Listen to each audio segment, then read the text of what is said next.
Uncle, আপনার এই মেয়েকে আমি কিনতে চাই। হ্যাঁ, এটা কোন ধরনের কথা? আমার মেয়েকে আপনি কিনতে চান? এর মানে কি? আমি তো আর কিছুই বুঝতে পারছি না। মানে এত কিছু বুঝতে হবে না, আমি আপনার মেয়েকে কিনতে চাই, এর বিনিময়ে আমি অনেক টাকা দেব। এই, আপনি এসব কি বলছেন? টাকার বিনিময়ে কেউ মেয়ে বিক্রি করে? টাকা দিলে কি মেয়ে বিক্রি হয়ে যায়? মেয়ে কি কোনো বাজারে পণ্য যে আপনি টাকা দিলে বিক্রি করে দেবো? আপনি ভালোই ভালো এখান থেকে চলে যান, নতুবা সমস্যা হবে। আরে চাচা, রাগ হচ্ছেন কেন? আপনি হয়তো জানেন না আপনার মেয়েকে আমি কত টাকায় কিনতে চাই। আপনার ওই টাকার অ্যামাউন্ট শুনলে মাথা নষ্ট হয়ে যাবে। আপনার মেয়েকে আমি কিনবো, তার বিনিময়ে 10 লক্ষ টাকা দেবো। এই রাখেন আপনি 10 লক্ষ টাকা। কি মনে করছেন আপনি 10 লক্ষ টাকা দিলে আমার মেয়ে বিক্রি করে দেবো?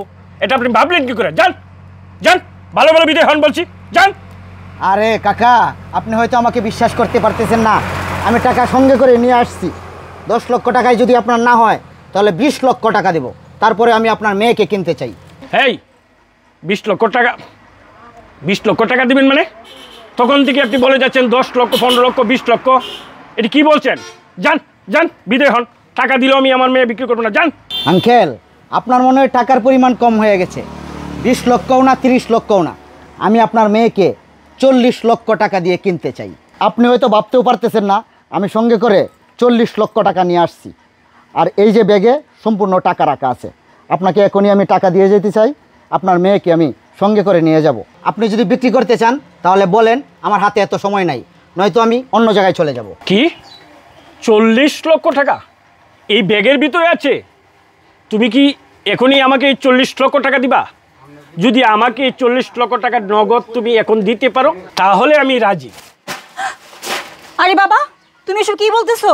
তুমি 40 লক্ষ টাকার বিনিময়ে আমাকে বিক্রি করে দিবা? আমি না তোমার মেয়ে, সামান্য কিছু টাকার জন্য আমাকে তুমি কিভাবে বিক্রি করে দিতে চাচ্ছ? এই 40 লক্ষ টাকা কি তুই কম মনে করেছিস? এই 40 লক্ষ টাকা আমি নগদ পাইলে এই বাংলা দোকান আমার আর থাকবে না। এটাকে আমি 5 স্টার হোটেল তৈরি করব। বাবা, তুমি এসব কি বলছো? তুমি 40 লক্ষ টাকা দিয়ে 5 স্টার হোটেল বানাবে? হ্যাঁ, তুমি কি জানো উনি আমাকে টাকা দিয়ে কিনে নেবে? উনি যা মনে তাই করবে আমার সাথে। এই থাম তো। উনি 40 লক্ষ টাকা দিয়ে তোকে কিনে নিবি, উনি তোকে দিয়ে যা ইচ্ছে তা করুক, তাতে আমার কিচ্ছু আসে যায় না, কারণ তুই হচ্ছিস আমার সৎ মেয়ে। বাবা, তুমি এসব কি বলতেছো? আমি তোমার সৎ মেয়ে? এ কথা তো আগে বলোনি। সেই ছোটকাল থেকে আমি তোমাকে বাবা হিসেবে জেনে আসতেছি বাবা, আর এখন তুমি বলতেছো আমি তোমার সৎ মেয়ে। এর মানে কি বাবা? এর মানে খুব সোজা। আমি যখন তোর মাকে বিয়ে করেছিলাম তখন তুই তোর মার সাথে এসেছিলি, বুঝলি? বাবা, বুঝলাম তুমি আমাকে জন্ম দেওনি, কিন্তু সেই ছোটকাল থেকে তুমি আমাকে লালন পালন করে মানুষ করেছো, আর এখন তুমি আমাকে টাকার বিনিময়ে বিক্রি করে দিবে? কাজটা তুমি কিভাবে করবে বাবা? এই থাম, আমার কাছে মায়া কান্না করে কোনো লাভ নেই।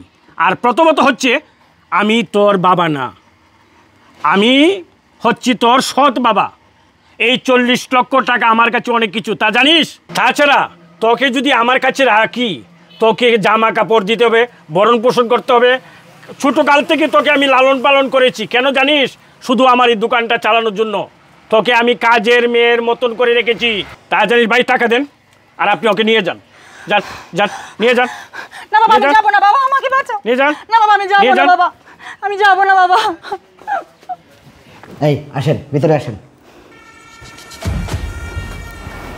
এই বসেন, এই উপরে বসেন, এখানে বসেন।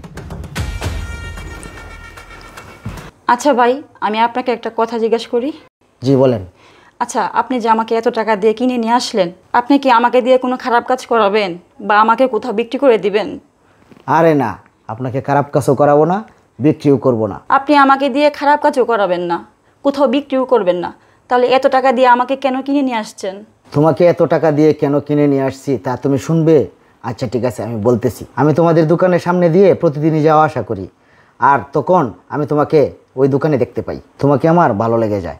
তারপর এলাকার মানুষের কাছ থেকে খোঁজ নিলাম তোমার বিষয়ে, জানতে পারলাম তোমার বিয়ে হয় নাই, আর তোমার কোনো দিন বিয়ে হবেও না।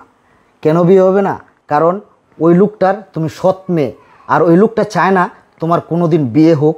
কারণ তোমার যদি বিয়ে হয়ে যায় তাহলে ওই লোকটার দোকানে কাজ করবে কে? উনি চায় সারা জীবন তুমি ওই দোকানেই কাজ করো, উনি তোমাকে কোনোদিনও বিয়ে দেবে না। আর এই কথা জেনে আমি তোমাকে এতগুলি টাকা দিয়ে কিনে নিয়ে আসছি। আচ্ছা যাই হোক, তুমি কি আমাকে বিয়ে করবে? কি বলেন? আমি একজন গরিব অসহায় মেয়ে, আমাকে আপনি বিয়ে করবেন? হ্যাঁ, আমি তোমাকে বিয়ে করতে চাই, এই জন্যই তোমাকে এতগুলো টাকা দিয়ে আমি কিনে নিয়ে আসছি।